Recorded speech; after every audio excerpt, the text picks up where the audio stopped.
3 days of running through the canyons of Utah, but make it the most minimalist survival run you can imagine. It was a cold night. No shelter, no sleeping bag, no food aside from this small bag of ground corn, not even running shoes.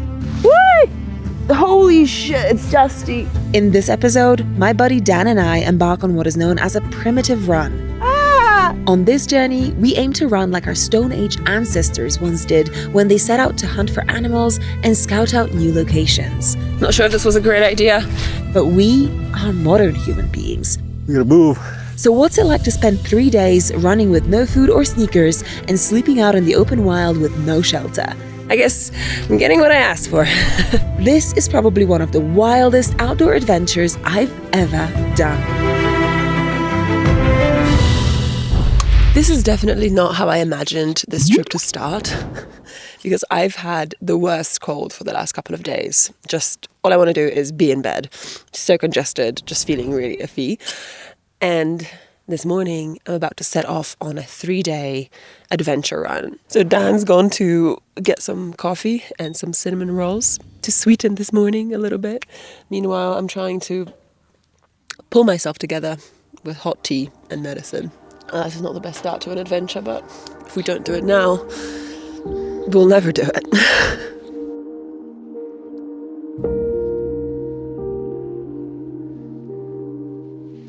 Well, this is my hair for the next 3 days.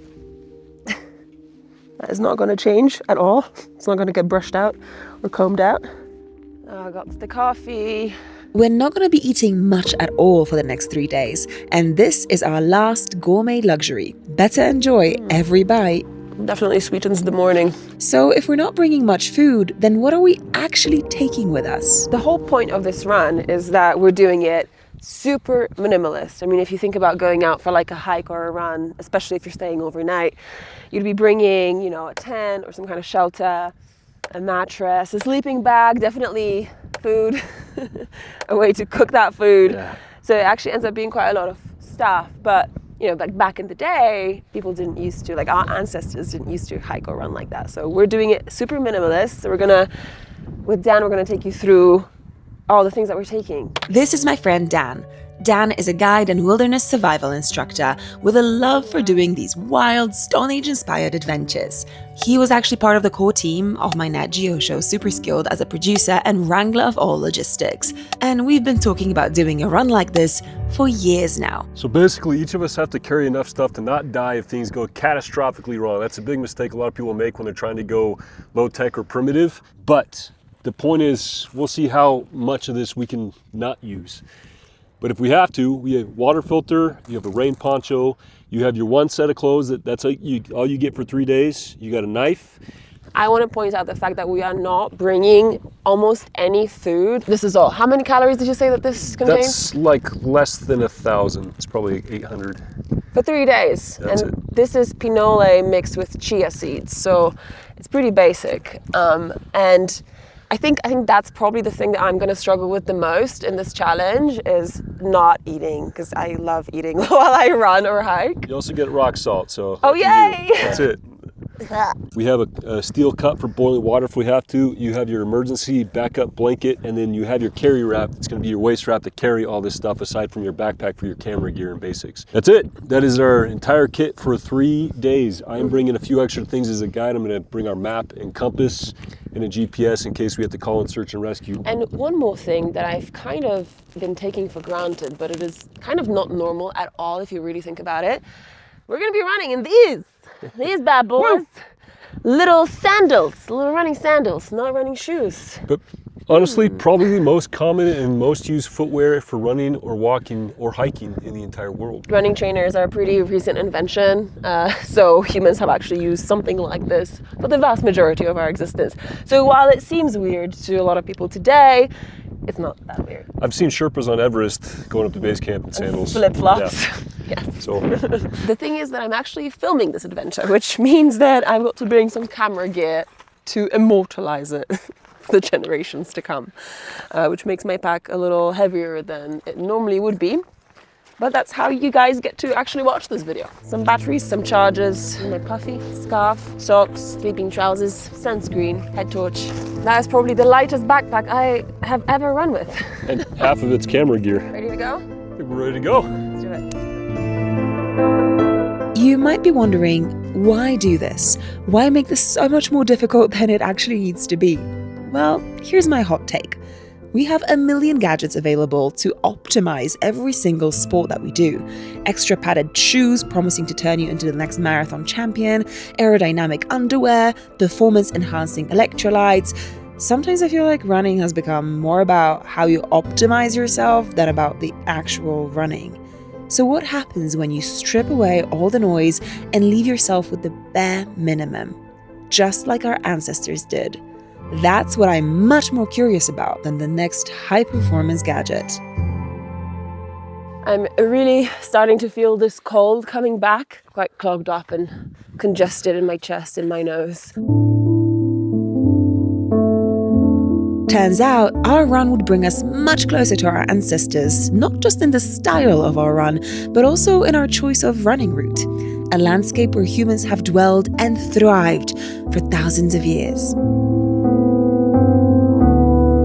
We've just been walking and wandering around here, around this big cave, and we chanced upon this.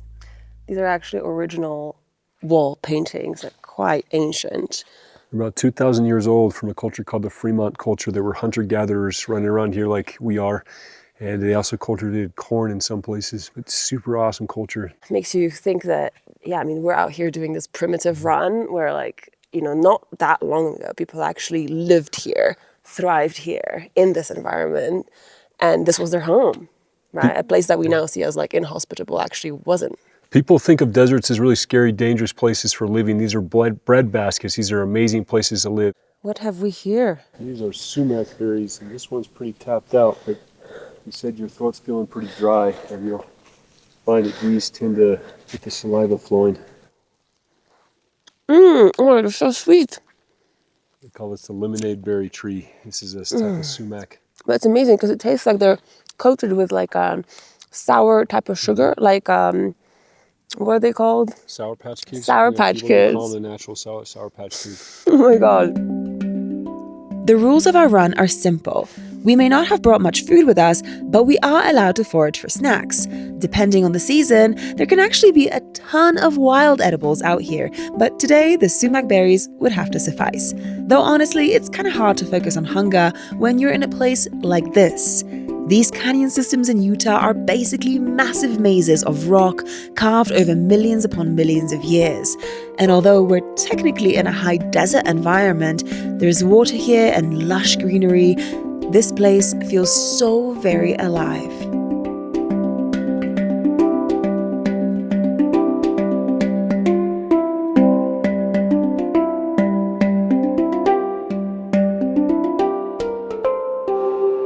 Well, we've been on the road for about 5 hours, and before we actually got started on this run, I was telling Dan that we should try and, make this into a really big long distance kind of thing. And then Dan was like, no, wait till you experience it. It's not standard miles out here. It's canyon miles. And I was like, no, I just didn't believe him. And you know what? He was right, because canyon miles. Every canyon mile is like a mile and a half. And it feels like it. Yeah. It really does. It's not straight.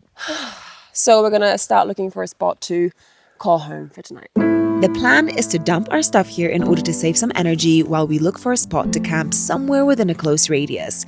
Energy preservation is everything right now since we're surviving on so few calories. There's our stuff. We are going to head up the canyon a little bit to see if we can find a better spot to camp for tonight. I feel like at this point in the day, I would normally be really looking forward to eating something, cooking myself a nice meal, something warm and hearty and filling.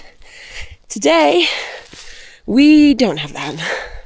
So this is not something that we can look forward to, which is a little bit disheartening. But at the same time, I decided to remind myself that I'm out here with the intention of seeing what it's like to be really uncomfortable. And I don't mean just a bit uncomfortable. And I don't even mean just uncomfortable. I mean really uncomfortable. So I guess this is the whole point. Temperature's gonna get close to freezing tonight, so uncomfortable. Yay! I guess I'm getting what I asked for. In order to sleep warm tonight without a tent, bivvy, sleeping mat, or even sleeping bag, we need to identify a spot that won't be too drafty and that's close enough to some natural materials that we can use to build ourselves a bed. Wow, this is amazing! It's time to wash up.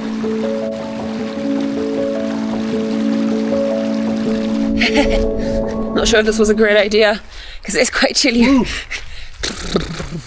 Refreshing, we should say. Well, we found a spot that looks quite good. It's very flat and sandy, as you can see.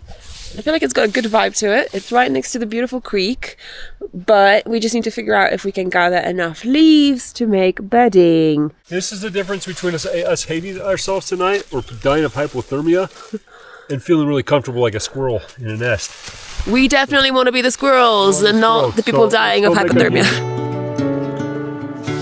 On a normal overnight, you'd take 5 minutes to set up your tent, sleeping pad, and sleeping bag, and you'd be snug as a bug. Oh, nice. Tonight, we're gonna spend well over an hour making our bed. All right, let's go make our beds. Don't congratulate yourself yet. Chop, chop. We got an hour till dark. We need like 8 more of these. Oh my God. How are we going to do that? Fast. You gotta move. Definitely starting to miss my sleeping bag right now. There's the first load. We don't want to be too close to the wall because sometimes you have pack rats and things that move along the sides.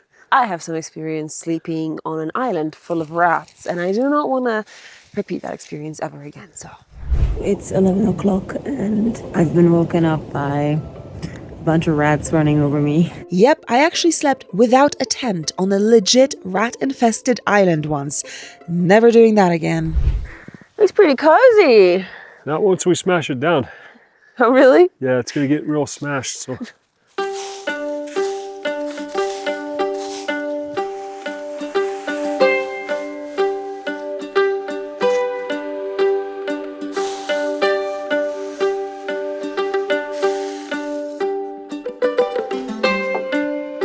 As much as the day was pretty hot, all in all, it is getting really quite cold out here. So I'm just gonna put on my puffy, and then I've got my trousers on. But this is the shirt that I was running in all day today.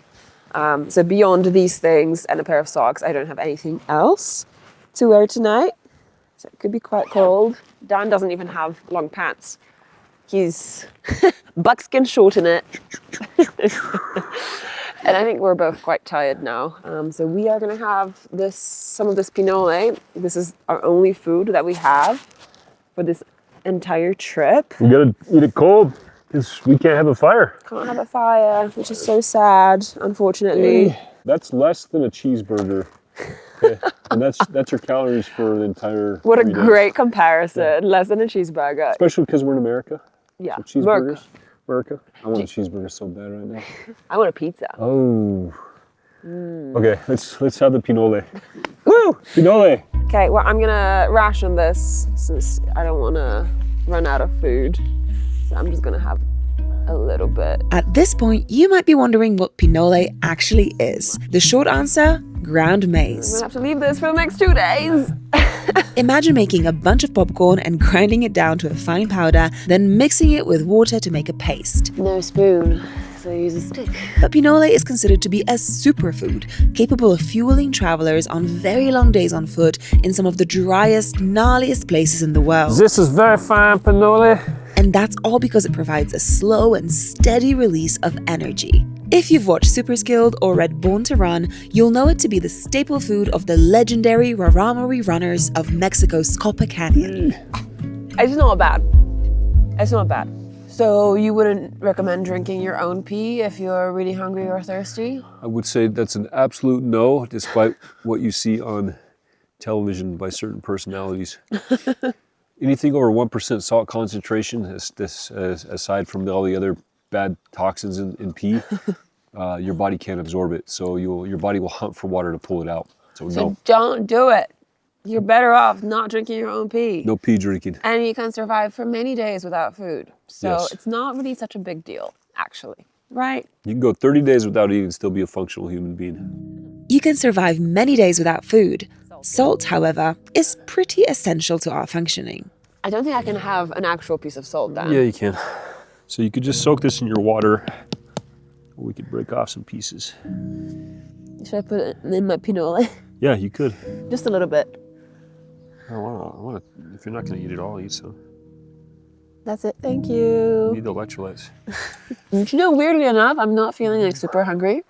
I feel quite like fresh, reinvigorated. You are doing way better than like a lot of students that come out on these things at this point. A lot of people are crying already. It's like I have done similar things before. You've been in some pretty rough environments. Dan has gone for 30 days without food once while walking through the savannah in Africa. Yeah, So that was fun. It was a crazy show.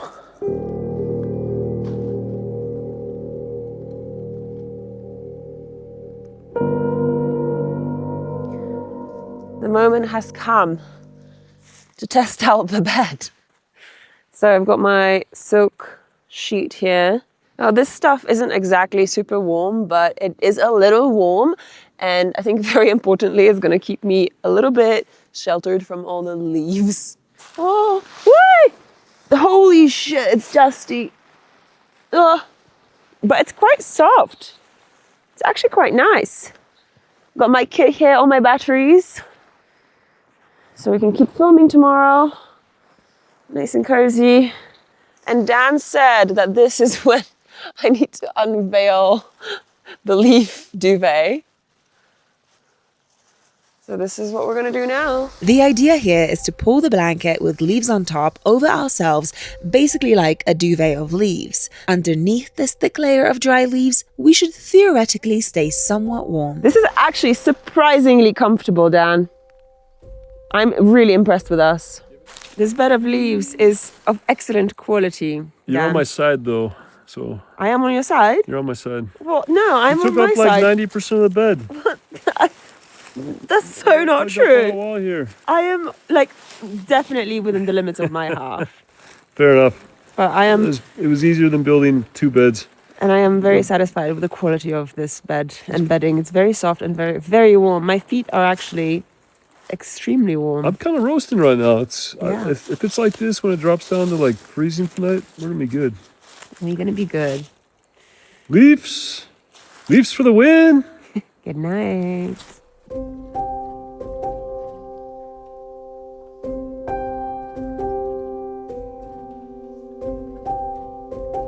You'd think that this would be a pretty, like, uncomfortable setup, because maybe it doesn't look like a proper bed. But it was honestly one of the most comfortable beds I've ever slept in.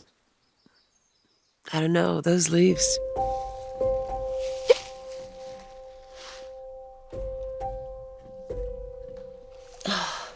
No soap, no toothbrush, no toothpaste. Well, you know what? Doesn't really matter. But now we need to deconstruct our leaf bed because leave no trace. Exactly. So let's do that.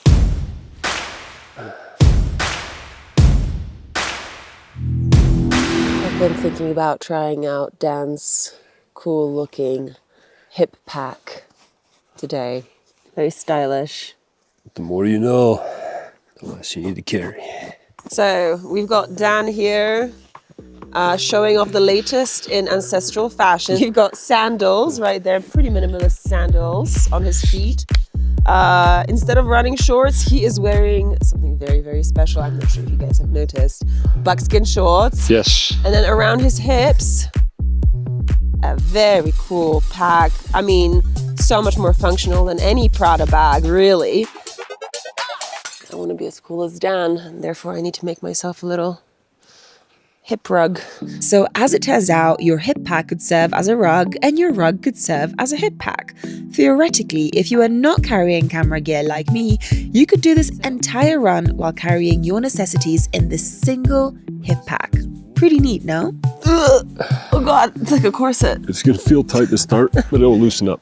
Ancestral style. Still gonna wear my backpack because my backpack contains all my camera gear, which I need immediate access to at any given time. So not fully ancestral. Day 2, as it turned out, would be less of a run and more of a trudge. We were about to spend the better part of the day shuffling our feet through the water of this canyon creek. And although that normally makes for a great resistance workout, it also means very slow going. This should be classified as like a separate sport. It's not hiking, it's not walking. I don't know, some kind of resistance wading. Creek slogging. Creek slogging, yeah. That's a good one.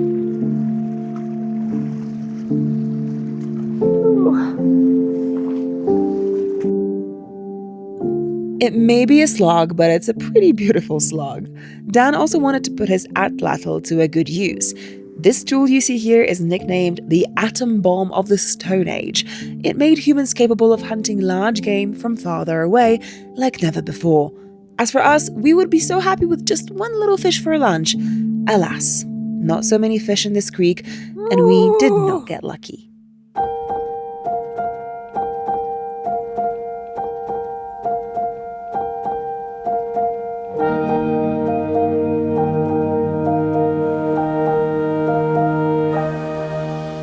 This spot looks quite fishy, right there, You've got quite a bit of current going on, and while the water itself is not very deep, aside from the little pools, the rocks are slippery, the current's quite strong, and I feel like if you really think about it, even water that's just knee deep is capable of sweeping you off your feet.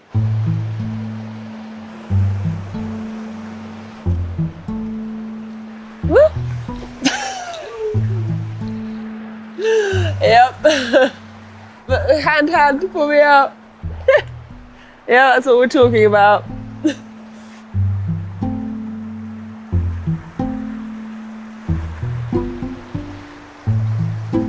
me your backpack. It's very slippery. I'll give you my camera. That's more important. Give me both.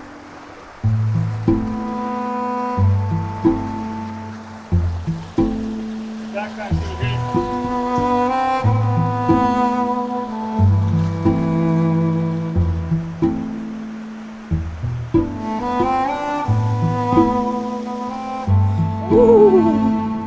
There's one thing that I really want to get off my chest, because this has been kind of, sitting on my mind for a little while, and that's the fact that we're calling it a primitive run. And I want you guys to hear Dan's explanation, because I feel like for a lot of people the word primitive has really negative connotations, but that's not really what this is. The primitive skills community, the outdoor survival community, from a long time ago recognized that all of our ancestors used to live Stone Age, used to live much more connected lives. And so in the outdoor survival world, the primitive survival world, that has a really positive context. We're connecting back to our roots, to our ancestors, to the land. And so that is not seen as a derogatory term like it might have been used in other communities for other reasons. It's like a badge of honor, basically. Yes. Like if you're doing something primitive, that's a point of pride and not something to be ashamed of, because it shows that you can live off the land, right? Yes, it's a positive descriptor rather than one that describes people as less. Right. So we feel we are more when we are connected to our ancestral Yes, roots. so primitive is more, Yes, not less. exactly. Which is why we're still calling it a primitive run. Woo! Reclaiming that word. That's right. All right, you guys, I think this might be the spot for tonight. Look at it. Oh, God, look at that pine tree. What the heck? The reason I say that this could be our spot for tonight is because it is quite nice. It is lovely. There's even a bench. Voila. And a fire pit, which unfortunately, very sadly, we cannot use because it is Illegal. Today we're on the go for about 7 hours with like an hour for lunch roughly when we stopped. And I'm pretty tired actually by now. I think the thing is, realistically, survival terms wise, if we're going to couch in survival terms, we're getting closer to dark. We need to figure out how to stay warm. Last night we found some really good material. I don't think we're going to be that lucky tonight. So we're going to have to scrounge around right now and come up with the best solution we can to stay warm. Yeah, so no more leave bed tonight. It's not going to be as warm tonight probably, which is a bit of a shame, but hopefully we can still get some sleep. We'll do our best. Biggest thing right now is to break cover with the ground. So let's go look for our beds. Dan has just told me to come and smell the tree. Smell the tree. Oh my God, it's What so does it smell like to you? delicious. I want to eat it. Can I eat it? Oh, you smell so good. Like licorice. Like syrup and sugar. Like sweet, sweet licorice.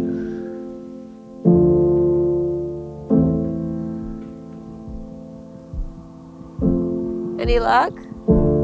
Nope. Here we see leaves. You get right down that hill. So we have managed to harvest as much leaves, but Dan is getting bit by ants, so we're gonna evacuate.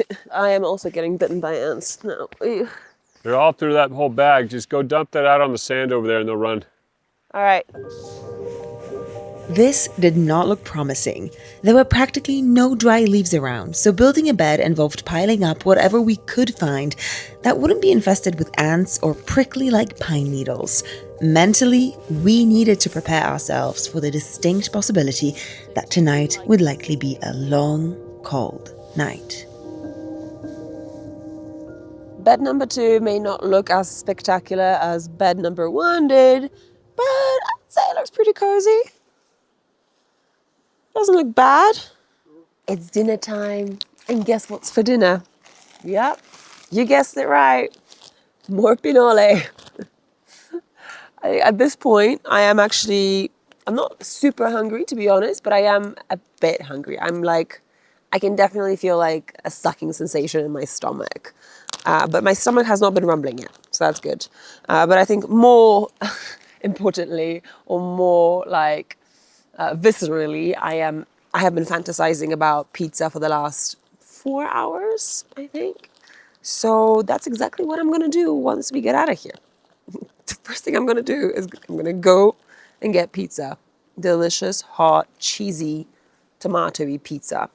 I think one thing that makes all of this easier is just realizing that humans can go for a really long time without food. And so this is really no big deal. We're just so used to never being hungry. We're so used to having these like 3 meals a day. That is like the standard. And feeling hungry is like the least desirable sensation in our lives. I get that, but that doesn't necessarily mean that it's immediately lethal. So it is ready. Nice and gooey. Eat it with a stick. Oh yeah. The more I eat this stuff, the better it tastes. Maybe tomorrow I'll wake up and I'll be like, actually, I don't want pizza. I just want more pinole. Oh, I really felt that.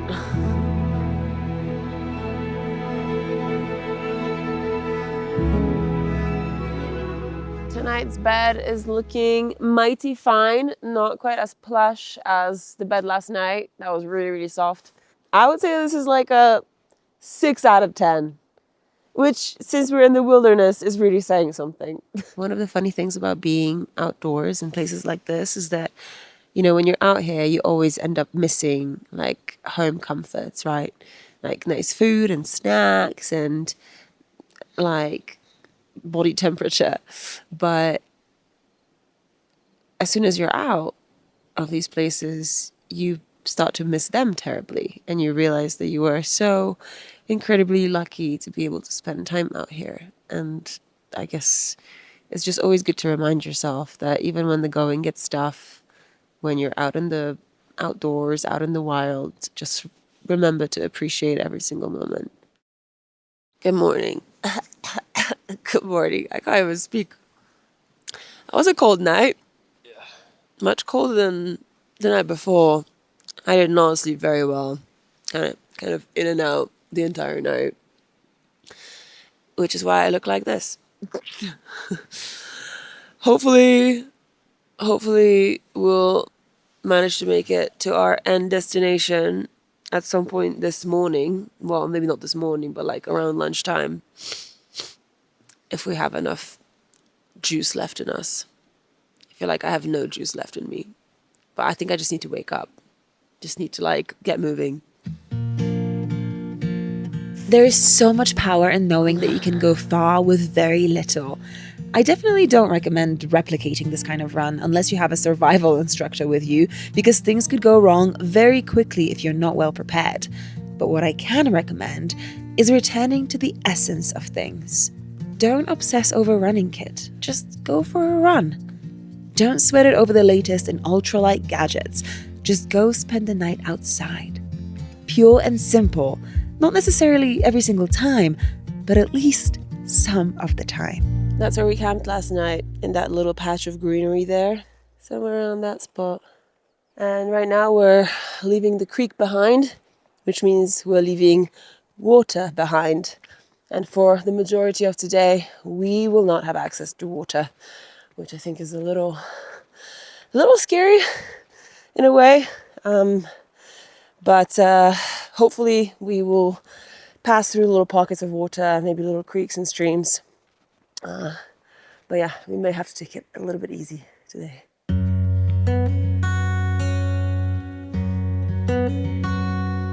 The world we live in can sometimes make us feel so powerless and weak. But with experiences like this, moving your body through the landscape and getting stronger, that stuff really gives you back a sense of agency and reminds you that humans are capable, powerful, and so resilient.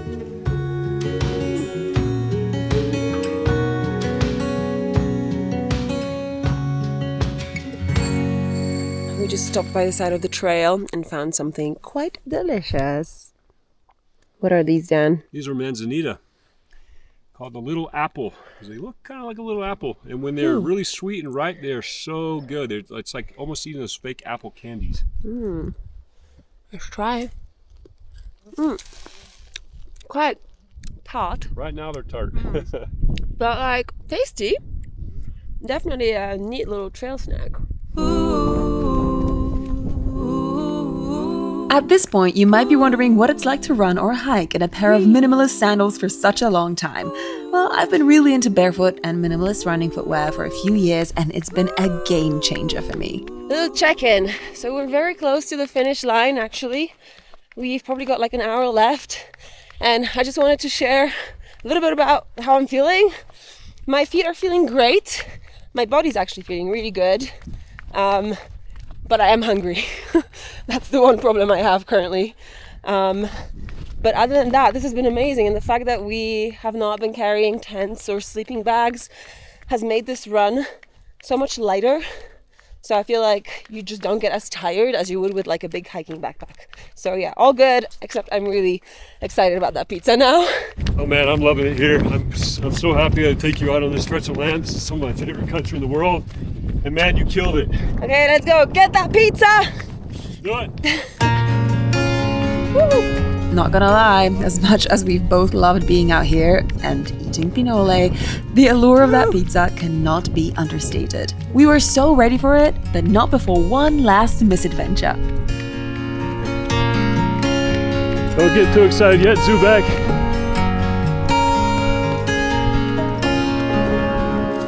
Dan found a snake. Yay. Oh my god, he's catching it. Jesus, Dan. Oh, do not. Beautiful little gopher. He's not poisonous. Ah! Yeah, it's cute. Oh my god, I can't believe he just ran after a snake and caught it with his own Have you touched a snake hands. before? Yes, I have. Yeah. They're soft. He's, They're not gross. No, They make things so gross. they're not gross, but they are a little scary. You want to hold them? No. All right, buddy. We'll see you later. And after we passed our friendly snake, suddenly the end of the trail came into view. Guess where we are? Dum dum dum! We made it! Well done. That was a big one. Oh my gosh, I feel very accomplished right now. I feel like I've discovered a whole new level to trail running. Holy shit. Let's go get that pizza. And that is exactly what we did. Pizza and beers were had. I may have had 2 pizzas in one day. But on a serious note, adventures like this, done with people who are good teachers, can really build skills and competence. As for myself, I feel so empowered to continue learning about minimalist running and super ultralight adventures.